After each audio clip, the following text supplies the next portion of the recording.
నమస్తే అండి. Welcome to our channel సలాం సైనిక. ఈరోజు ఈ వీడియోలో ముఖ్యంగా ప్రైమ్ మినిస్టర్ స్కాలర్‌షిప్ స్కీమ్, అలాగే prime minister scholarship scheme renewal గురించి మాట్లాడుకుందామండి. ఈ దశ అనేది ఎక్స్ సర్వీస్‌మెన్ యొక్క పిల్లల విషయంలో చాలా ఇంపార్టెంట్. 12th తర్వాత ఏదైతే టెక్నికల్ కోర్సెస్‌లోకి ఎంట్రీ అవుతున్నారో ఆ పిల్లల కొరకు.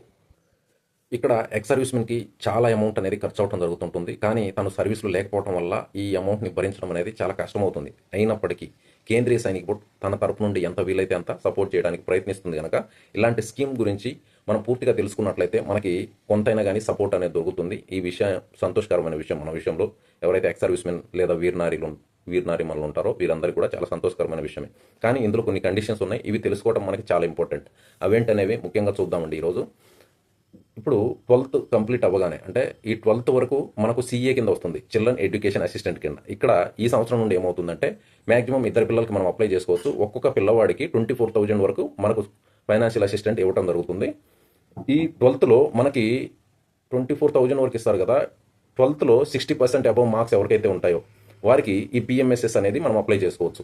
ఈ పిఎంఎస్ఎస్ మొదటిసారిగా మనం ఎప్పుడు అప్లై చేసుకోవాలంటే ఎప్పుడైతే మనం అడ్మిషన్ తీసుకుంటామో ఏదైనా technical course, BTech, BE, BEd, MBBS, MPharmacy, ఇలా ఏవైతే టెక్నికల్ కోర్సెస్ ఉంటాయో వీటన్నిటిని కూడా నేను ఇక్కడ డిస్ప్లే చేస్తున్నాను. ఆ కోర్సెస్ ఎవరెవరైతే చేస్తున్నారో 12th తర్వాత 60% అబవ్ మార్క్స్ ఎవరికైతే ఉన్నాయో వారి విషయంలో. అండ్ ర్యాంక్ లిమిటేషన్ ఏంటంటే ఇక్కడ పీబీఓఆర్ అంటే సిపాయి నుండి జేసీఓ ర్యాంక్ వరకు దీనికి మనం అప్లై చేసుకోవచ్చు. అర్థమైంది కదండి. ఇక్కడ ముఖ్యం ఏంటంటే పిల్లలకి 60% అబవ్ మార్క్స్ ఉండటం ముఖ్యం. ఇక ఈ కోర్స్ మనకి ఎన్ని సంవత్సరాలు జరిగితే అన్ని సంవత్సరాలకు కూడా మనం ఈ పిఎంఎస్ఎస్ కొరకు అప్లై చేసుకోవచ్చు. ఒక్కసారి ల్యాబ్స్ అయింది అంటే రెండో ఇయర్ మనం అప్లై చేసుకునే దానికి అవకాశం లేదు. ఇక ఫస్ట్ టైం పిఎంఎస్ఎస్ అప్లై చేసేటప్పుడు మీరు చూడండి ఒకసారి, మనం కాలేజీలో ఎప్పుడైతే అడ్మిషన్ తీసుకుంటామో వెంటనే పిఎంఎస్ఎస్ కొరకు అప్లై చేసుకోవాలి. అంటే 12th కంప్లీట్ అయ్యి 60% అబవ్ మార్క్స్ ఉండి ఆ తర్వాత కాలేజీలోకి వెళ్ళి అడ్మిషన్ తీసుకున్న తర్వాత ఎన్ఎక్సర్ 1, ఎన్ఎక్సర్ 2, ఎన్ఎక్సర్ 3 3 ఫామ్స్ ఉంటాయి. ఒకటి బ్యాంక్ మేనేజర్ గారితో సైన్ చేయించుకోవాలి. అందులో విద్యార్థి యొక్క డీటెయిల్స్, అకౌంట్ డీటెయిల్స్, అలాగే ఆధార్ డీటెయిల్స్ అన్ని అందులో పొందుపరచడం జరుగుతుంది. ఈ ఎన్ఎక్సెస్ కూడా నేను ఇక్కడ డిస్ప్లే చేస్తాను. అలాగే కాలేజ్ డీన్ నుండి కూడా ఒక సర్టిఫికేట్ మనం సైన్ చేయించుకోవాలి. అలాగే మనం ఇండివిజువల్ స్టూడెంట్ అలాగే ఎక్స్ సర్వీస్మెన్ కూడా ఒక సర్టిఫికేట్ సైన్ చేయవలసి ఉంటుంది. ఈ 3 ఎన్ఎక్సెస్ అనేవి చాలా ఇంపార్టెంట్ పిఎంఎస్ఎస్ అప్లై చేసే సమయంలో. ఈ పిఎంఎస్ఎస్ అప్లై చేసేది ఆ సమయంలో ఈ డాక్యుమెంట్స్ అనేది మనకి చాలా ఇంపార్టెంట్.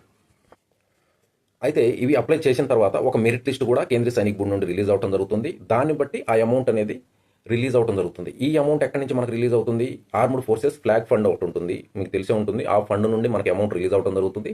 ఆ తర్వాత ఆ మెరిట్ లిస్ట్ ప్రకారం మనకి స్టూడెంట్స్కి ఈ అమౌంట్ అనేది బ్యాంక్ అకౌంట్లో జమ చేయడం జరుగుతుంటుంది. ఈ విషయాన్ని మనందరికీ తెలిసి ఉండాలి. ఇక నెక్స్ట్ పిఎంఎస్ఎస్ రెన్యువల్ గురించి ఇప్పుడు మాట్లాడుకుందాం. పిఎంఎస్ఎస్ రెన్యువల్కి మినిమం 50% అబవ్ మార్క్స్ వచ్చి ఉండాలి లాస్ట్ అకాడమిక్ ఇయర్లో. అండ్ ఇది మనం ఎప్పుడు అప్లై చేసుకోవడం చేస్తామంటే మ్యాక్సిమం సీఏ ఏదైతే ఉంటుందో ఏప్రిల్ ఎండ్ నుండి సీఈఏ మనం స్టార్ట్ చేస్తాము. అలాగే పిఎంఎస్ఎస్ రెన్యువల్ కూడా మనం స్టార్ట్ చేయొచ్చు. అయితే ఇక్కడ ఒరిజినల్ మార్క్ షీట్స్ తప్పకుండా అవసరం అవుతాయి. సో ఇక్కడ దీని విషయంలో మనం ఒరిజినల్ మార్క్ షీట్ విషయంలో కొంత డిలే అవ్వచ్చు. ఇక ఎన్ఎక్సర్ 1, ఎన్ఎక్సర్ 2, ఎన్ఎక్సర్ 3 ఇది సేమ్ కాలేజ్ నుండి అలాగే ఇండివిజువల్ అలాగే బ్యాంక్ మేనేజర్ నుండి సైన్ చేయించుకోవాలి 3 ఎన్ఎక్సర్స్. అలాగే ఇక్కడ మార్క్ షీట్ ఇంపార్టెంట్, మిగతావి ఆధార్ కార్డ్, అలాగే ఇక బ్యాంక్ పాస్బుక్ ఫస్ట్ పేజ్ అనేది ఇక్కడ మనం అప్లోడ్ చేయవలసి ఉంటుంది. ఇవండి ఇక్కడ కండిషన్స్. ఇవి కొంతమంది కన్ఫ్యూజ్ అయిపోతుంటారు. ఇక్కడ ర్యాంక్ ఎంతవరకు, మార్క్ షీట్స్ ఇంకా రాలేదు మాకు, అలాగే ఎంత పర్సెంట్ మార్క్స్ ఉంటేనే మనం అప్లై చేయొచ్చు. ఒక్కోసారి మనకి ఇవన్నీ కండిషన్స్ తెలియకుండా మనం అప్లై చేసేస్తాము, తీరా చూస్తే ఆ అమౌంట్ రాదు. ఈ విధంగా ఇబ్బంది పడుతుంటారు. అందువల్ల నేను ఈ మొత్తం కూడా డేటా గ్యాదర్ చేసి కొంతమంది కమెంట్స్ పెట్టింది చూసి నేను ఈ వీడియో ద్వారా మీకు అన్నిటికీ కూడా ఆన్సర్ ఇవ్వడానికి నేను ప్రయత్నించాను. నిన్న ఒక వ్యక్తి మెసేజ్ చేయడం జరిగింది, కమెంట్ చేయడం జరిగింది, సార్ నేను లాస్ట్ ఇయర్లో మా పాప ఫస్ట్ ఇయర్ కంప్లీట్ అయిపోయింది, ఆ టైంలో నేను డేట్ అయిపోవడం వల్ల నేను అప్లై చేయలేకపోయాను, ఇప్పుడు చేయొచ్చు అని. ఆ అవకాశం లేదండి. మ్యాక్సిమం కేసెస్లో ఎప్పుడో ఒకసారి లాస్ట్ ఇయర్లో ఎప్పుడో అవకాశం ఇచ్చినట్టున్నారు. ఫస్ట్ ఇయర్ది అప్లై చేసుకోకపోయినా కానీ నెక్స్ట్ ఇయర్లో వాటికి ఏదైతే ఎలిజిబిలిటీ క్రైటీరియా ఏదైతే మనకి వర్తిస్తుందో అది పూర్తి అయినట్లయితే మనం అప్లై చేసుకునే అవకాశం ఉందని. కానీ ఇప్పుడున్న కండిషన్స్ ప్రకారం అయితే అవకాశం లేదనే ఇక్కడ చెప్పడం జరుగుతుంది. ఇదండి వీడియో. ఇంకా ఏమైనా డీటెయిల్స్ తెలుసుకోవాలనుకుంటే తప్పకుండా కమెంట్ ద్వారా తెలియజేయండి. చాలా మంచి స్కాలర్షిప్ ఇది.